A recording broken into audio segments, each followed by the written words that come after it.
Hello guys, आज हम करने जा रहे हैं यूजीसी नेट कॉमर्स में से यूजीसी नेट कॉमर्स की प्रिपरेशन के लिए टॉपिक है हमारा कॉर्पोरेट टैक्स प्लानिंग में से differences between the tax planning, tax avoidance and tax evasion. तो इसके अंदर हम इन 3 टॉपिक के बारे में देखेंगे, डिफरेंसेस देखेंगे, क्योंकि यूजीसी नेट एग्ज़ाम के अंदर इनमें से कोई ना कोई क्वेश्चन आपको मिलेगा और ज़्यादातर बच्चों को इन तीनों टर्म्स के अंदर थोड़ी कन्फ्यूज़न होती है। तो आज हम इस टॉपिक की मदद से वही कन्फ्यूज़न दूर करेंगे। तो इससे पहले आप हमारे चैनल को सब्सक्राइब कीजिए और अगर आपको फुल ऑनलाइन कोर्सेज़ की रिक्वायरमेंट है तो आप इन नंबर पर कॉन्टैक्ट कर सकते हैं। So let's start with the topic. तो first of all we have the term that is tax planning. तो पहले हम देखते हैं टैक्स प्लानिंग क्या। तो गाइस, टैक्स प्लानिंग एक आर्ट है, क्योंकि टैक्स प्लानिंग के अंदर आप किसी की टैक्स लाइबिलिटी को कम कर रहे हैं but without breaking the law, और we can say that within the framework of law. कानून को तोड़े बिना, जो हमारा टैक्सेशन लॉ है उसको बिना तोड़े हुए अगर आप अपनी टैक्स लाइबिलिटी को कम कर रहे हैं तो उसको बोल देते हैं टैक्स प्लानिंग। तो देखा जाए तो हर पर्सन, चाहे वो बिजनेसमैन है, चाहे वो एक सैलरीड क्लास है, सेल्फ एम्प्लॉयड है, एवरी पर्सन वो ये चाहता है कि गवर्नमेंट को कम से कम टैक्स देना पड़े।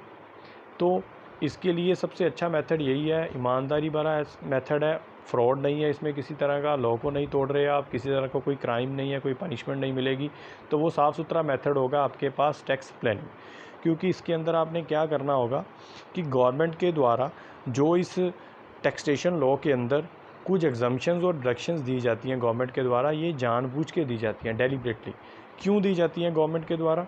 ताकि इन एग्जम्पशंस और डिडक्शंस को गवर्नमेंट देती है ताकि लोग ज़्यादा से ज़्यादा एग्जम्पशन और डिडक्शन लेने के लिए पैसा लगाएं जो गवर्नमेंट की स्कीम चल रही है। तो उससे गवर्नमेंट के पास रेवेन्यू आता है, जिससे हमारी नेशनल इनकम, जो नेशनल कैपिटल है, हमारी जो देश की कैपिटल है, वो जनरेट होती है।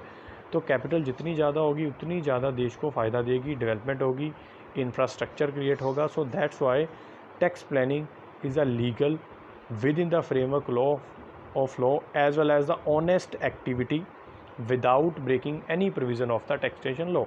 तो इसलिए इसका सबसे ज़्यादा फ़ायदा है, अगर आप अपनी टैक्स लाइबिलिटी को कम करना चाहते हैं तो आपको इस तरह के एग्जम्पशन और डिडक्शन को क्लेम करना होगा, और जिसको कोई भी चैलेंज नहीं कर पाएगा, जो कि लॉ के अंदर रह जाएगा। तो इसके लिए आपको इंपॉर्टेंट जो की पॉइंट याद रखने होंगे कि first thing for the tax planning is lawful, कि टैक्स प्लानिंग पूरी तरह से लॉफुल है, किसी भी तरह की कोई illegal as well as unlawful activity नहीं की जा रही टैक्स को कम करने के लिए इसके अंदर।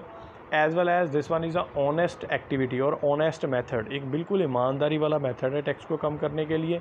क्योंकि हमने पढ़ा हुआ है कि किसी भी तरह के लॉ का कोई ब्रेकेज नहीं होगा, कोई भी हम कॉन्ट्रावेलिंग ऑफ प्रोविज़न नहीं करेंगे किसी एक्ट की, किसी भी तरह टैक्स का हम घपला नहीं कर रहे। ये सारा एक नंबर में है, साफ़ सुथरा है, जो गवर्नमेंट ने दी हुए रूल्स है, प्रोविजंस हैं, उन्हीं के ऊपर चल के हम अपने टैक्स को कम कर रहे हैं। And third one is exemptions and deductions are to be use. तो हमने देखा है कि बहुत सारी एग्जम्पशन और डिडक्शन है हमारे लॉ के अंदर, जिनको आप यूज़ कर रहे हैं टैक्स को कम करने के लिए। तो इसकी मैं आपको एग्जांपल दे देता हूँ। जैसे आपने सुनी होगी, सबसे ज़्यादा पॉपुलर है 80C सेक्शन के अंडर। तो 80C सेक्शन के अंदर गवर्नमेंट बोलती है, बहुत सारी डिडक्शन है इसके अंदर। तो जैसे मैं उसमें से एक उठा रहा हूँ, लाइफ इंश्योरेंस। गवर्नमेंट बोलती है कि अगर आपने लाइफ इंश्योरेंस पॉलिसी ली हुई है, 1 साल के अंदर जितना आपका प्रीमियम जाए और जो भी उस टाइम पे लिमिट होगी एग्जम्पशन की, विच एवर इज़ लेस, वो आपको एज आ डिडक्शन दे दी जाएगी, आपकी इनकम में से माइनस कर दी जाएगी, जिससे आपका टैक्स कम हो जाता है। अब देखा जाए तो गवर्नमेंट जानबूझ के ये दे रही है ताकि ज़्यादा से ज़्यादा लोग इस तरह से इन्वेस्टमेंट करें लाइफ इंश्योरेंस में। क्योंकि जब आप लाइफ इंश्योरेंस में पैसा इन्वेस्ट करते हैं तो वो डायरेक्टली और इनडायरेक्टली वे से देश के अंदर ही पैसा आता है, जिससे हमारे देश का कैपिटल जनरेट होता है। So that's why all such kind of exemptions and deductions a person can claim for reduce the tax liability under the tax planning. तो इस तरह से हम देख सकते हैं कि टैक्स प्लानिंग में कहीं भी टैक्स की चोरी नहीं की जा रही, कहीं भी किसी लॉ को नहीं तोड़ा जा रहा, ऑनेस्ट मेथड है एक बिल्कुल सिंपल सा, किसी भी तरह से हमारे देश की रेवेन्यू के ऊपर कोई इफेक्ट नहीं हो रहा। तो इसलिए इस मेथड को अडॉप्ट आप कर सकते हैं बिना डरे हुए, because it's a totally lawful, और इसके लिए कोई भी आपको क्राइम या कोई लॉ को तोड़ने की ज़रूरत नहीं होगी। तो नेक्स्ट हम देखते हैं टैक्स अवॉइडेंस। अब ये टर्म को आपको समझना होगा कि टैक्स अवॉइडेंस एक ऐसी एक्टिविटी है where unfair advantage of the shortcoming of the law is to be use. क्योंकि जब कोई भी लॉ बनता है, कोई भी, चाहे वो टैक्सेशन लॉ है, चाहे वो सिविल है, क्रिमिनल है, कोई भी लॉ बनता है तो उसके अंदर बहुत सारी कमियां रह जाती हैं। तो अब उन कमियों का फ़ायदा उठाकर अगर एक पर्सन कुछ भी करता है तो उसको हम लॉ के अंदर ही मानते हैं, क्योंकि आपने कोई लॉ तोड़ा नहीं है लेकिन आपने उसके लूप होल का फ़ायदा उठा लिया, तो इसलिए आपके ऊपर पनिशमेंट नहीं होती। तो सेम एज टैक्स अवॉइडेंस है, इसके अंदर क्या है कि जब आप टैक्स लाइबिलिटी को रिड्यूस कर रहे हैं but not breaking the law within the framework of law, आप लॉ के अंदर हैं, कोई लॉ नहीं तोड़ा, लेकिन शॉर्टकमिंग्स और लूप होल्स जो हमारे इंडियन टैक्सेशन लॉ के अंदर है उनको यूज़ करके जब आप अपनी लाइबिलिटी को कम कर देते हैं तो उसको बोल देते हो आप टैक्स अवॉइडेंस। तो याद रखने वाली चीज़ होगी कि टैक्स अवॉइडेंस कभी भी गवर्नमेंट के द्वारा एडवाइजेबल नहीं होगी। क्यों नहीं होगी? Because it reduce the revenue of the government, क्योंकि गवर्नमेंट के रेवेन्यू पर इफेक्ट आ रहा है। टैक्स प्लानिंग में हमने देखा था कि गवर्नमेंट अगर टैक्स से पैसा कम ले रही है तो दूसरी साइड पे आप किसी ना किसी इन्वेस्टमेंट प्लान में पैसा लगा रहे हो, तो जिससे गवर्नमेंट को इनडायरेक्ट वे से पैसा मिल रहा है, कैपिटल जनरेट हो रही थी देश की। लेकिन जैसे टैक्स अवॉइडेंस आपने यूज़ किया तो इससे नहीं यूज़ हो रही, नहीं जनरेट हो रही, क्योंकि आपने लूप होल्स जो हमारे लॉ की कुछ कमियाँ थी, शॉर्ट कमिंग थी, उनको यूज़ कर लिया अपने टैक्स को कम करने के लिए। तो इसकी एग्जांपल मैं दे देता हूँ आपको टैक्स अवॉइडेंस की। जैसे आपको मालूम ही होगा कि इनकम टैक्स के अंदर कुछ टैक्स लगाने के लिए कुछ स्लैब्स बने हुए हैं। जैसे इंडिविजुअल के लिए 2,50,000 तक कोई टैक्स नहीं है। मान लेते एक पर्सन ने बिज़नेस शुरू किया, अब उसने जो बिज़नेस शुरू किया अपने नाम के ऊपर खुद को प्रोप्राइटर बनाया, उसकी एक दुकान थी, अब उसकी सेल ज़्यादा बढ़ने लगी, उसने देखा क्यों ना अपने टैक्स को कम करने के लिए मैं एक बिल बुक और प्रिंट करवा लेता हूँ एक नए नाम से। और वो जो नाम था उसने अपनी वाइफ का रख दिया, उसने शो कर दिया बुक्स के अंदर कि मेरी जो दुकान है उसके 2 हिस्से हैं, ठीक है, एक ए बना दिया, एक बी बना दिया। अब ए हिस्सा है जो दुकान का, उसका मालिक खुद बन गया, बी हिस्से का मालिक बना दिया वाइफ को। अब वो देखा जाए एक ही दुकान है, लेकिन पेपर्स के अंदर, डॉक्यूमेंट्स के अंदर उसको बांट दिया गया, दोनों की बिल बुक अलग हो गई। अब दोनों की सेल डिवाइड हो गई, जिससे क्या हुआ, वाइफ का अलग 2,50,000 का एग्जम्पशन था स्लैब के अंदर, हस्बैंड का अलग था। तो दोनों ने अपना अपना ले लिया, जिससे फ़ायदा क्या हुआ, उनको उनका टैक्स कम हो गया। तो इस तरह से आप लूप होल्स को यूज़ कर रहे हैं for reduce the tax liability. तो इसके कुछ की पॉइंट्स देख लेते हैं हम। Loopholes in the law are use, जैसे हमने देखा है कि लूप होल्स को यूज़ किया जा रहा है लॉ के for reduce the tax liability and with in the framework of law. तो ये लॉ के फ्रेमवर्क के अंदर है, इसके अंदर किसी भी तरह का कोई ब्रेकेज नहीं हो रही लॉ की। हम गवर्नमेंट के टैक्सेशन रूल्स जो दिए रखे हैं उनके ऊपर चलकर ही अपने टैक्स को कम कर रहे हैं। Dodging with the tax authority, तो डॉजिंग का मतलब होता है फूल, किसी को मूर्ख बना देना।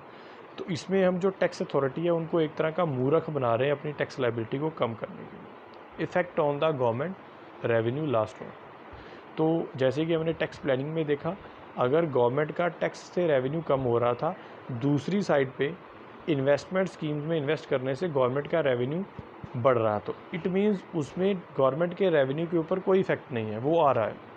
लेकिन इसके अंदर क्या प्रॉब्लम है, इसके अंदर गवर्नमेंट का जो रेवेन्यू है वो कम हो रहा है, क्योंकि हमने बड़ी चतुराई से टैक्स को कम कर दिया। जो पैसा गवर्नमेंट के पास डायरेक्टली या इनडायरेक्टली जाना था हमने वो ख़त्म कर दिया। सो दैट्स वाई इसको कभी भी गवर्नमेंट नहीं बोलेगी, एडवाइस नहीं करेगी। सो ये थे दोनों। अब हम नेक्स्ट देखते हैं last one, that is tax evasion. So tax evasion is an illegal way. तो पहली बात ये आ जाती है कि ये लीगल है ही नहीं। तो इसका मतलब ये हुआ कि इसके अंदर आप कुछ फ्रॉड कमिट कर रहे हैं, कुछ फ्रॉडलेंट टेक्निक्स का यूज़ हो रहा है, तो जिसकी मदद से आप टैक्स को कम कर रहे हैं। तो कैसे हो सकता है फ्रॉड? जैसे किसी पर्सन ने अपनी इनकम कम करके दिखा दी, खर्चे ज़्यादा बढ़ा के दिखा दिए। तो इसके लिए एग्जांपल हो सकता है, आप किसी दुकान पे जाते हैं, आप बोलते हैं दुकानदार को मेरे को ये पर्टिकुलर एक लैपटॉप बाय करना है। दुकानदार बोलता है ठीक है, अगर आप बिना बिल के लेंगे तो आपको 28% जो GST है वो नहीं लगेगा, अगर आप विद बिल लेंगे तो आपको 28% GST लग जाएगा। अब बताइए आप क्या करना है? तो आप क्या करते हैं, बिल ना नहीं लेते, क्योंकि आपको 28% बच रहा है, तो आपने बिल छोड़ दिया। इससे दुकानदार को क्या फ़ायदा हुआ? एक तो जो GST जाना था गवर्नमेंट को वो भी नहीं गया, इनडायरेक्ट टैक्स। दूसरा, उसकी सेल वो जो सेल थी, जो उसने आपको किया लैपटॉप सेल, उसका जो प्राइस था वो वैसे उसकी बुक के अंदर शो होना था एज आ इनकम।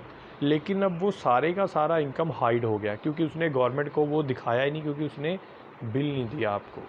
तो इससे क्या हुआ, वो सारे का सारा पैसा हो गया उसका ब्लैक।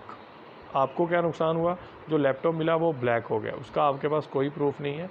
तो ये जो प्रॉब्लम आ रही है, इससे गवर्नमेंट का रेवेन्यू कम हो जाएगा। तो इसको ही हम टैक्स इवेजन बोलते हैं, क्योंकि आपने अपनी इनकम कम करके दिखा दी।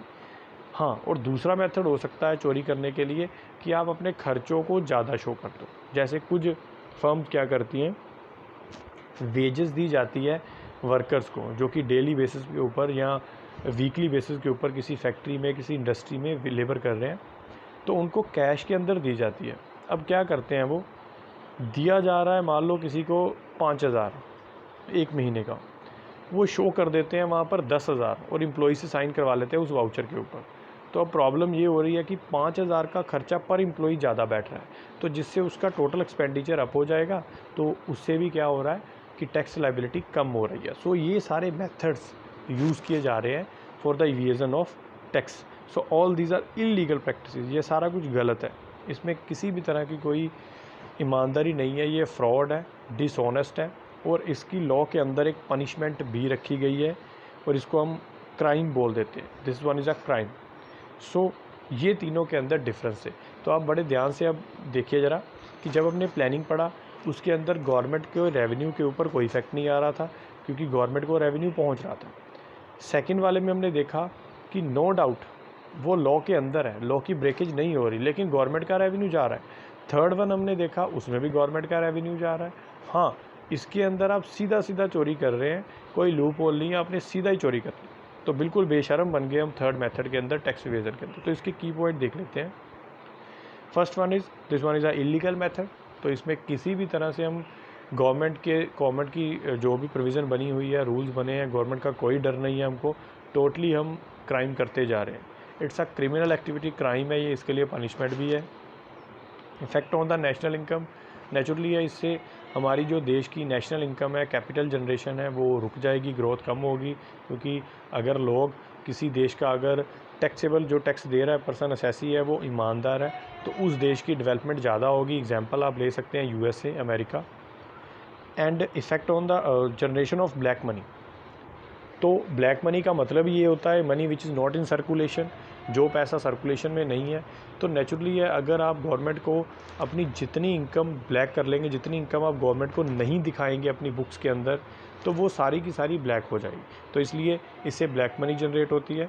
Concealment of income and overstated of expenses, जब आप अपनी इनकम को हाइड कर लेते हैं और खर्चों को ज़्यादा बढ़ा के दिखाते हैं, तो ये सारे आपके हो जाते हैं टैक्स इवेजन के मेथड। सो टैक्स इवेजन एक टोटली इलीगल मेथड है। तो ये 3 मेथड हैं जिनको हम बोल देते हैं कि इन 3 मेथड्स को यूज़ करके हमारे देश में टैक्स लायबिलिटी को कम किया जाता है। लेकिन सबसे बेस्ट मेथड, ऑनेस्ट मेथड, जो हम बोल सकते हैं सोशली भी सही है, मोरल जो अपनी रिस्पॉन्सिबिलिटी है वो भी बिल्कुल सही तरह से पूरा कर रहा है, वो एक ही है हमारे पास, दैट इज़ टैक्स प्लानिंग।